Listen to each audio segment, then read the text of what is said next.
அசாமில் கோயிலுக்குள் தன்னை அனுமதிக்கவில்லை என கூறி காங்கிரஸ் கட்சியின் முன்னாள் தலைவர் ராகுல் காந்தி தர்ணா போராட்டத்தில் ஈடுபட்டார். பாரத ஒற்றுமை பயணம் மேற்கொண்டுள்ள ராகுல் காந்தி தற்போது அசாம் மாநிலத்தில் உள்ளார். இந்நிலையில் நகான் பகுதியில் உள்ள சங்கர்தேவ் கோயிலுக்கு சென்ற அவருக்கு உள்ளே நுழைய அனுமதி மறுக்கப்பட்டது. பிற்பகல் 3 மணிக்கு மேல்தான் அனுமதி என கோயில் அதிகாரிகள் ராகுல் காந்தியிடம் தெரிவித்தனர்.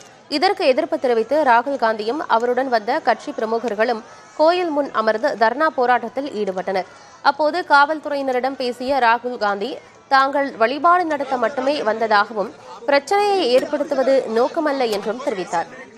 கோயில்களுக்குள் யார் செல்ல வேண்டும், எப்போது செல்ல வேண்டும் என்பதை பிரதமர் மோடிதான் தீர்மானிக்கிறாரா எனவும் ராகுல் காந்தி கேள்வி எழுப்பினார். இதற்கிடையே கோயிலை சுற்றி பலத்த பாதுகாப்பு போடப்பட்டுள்ளது.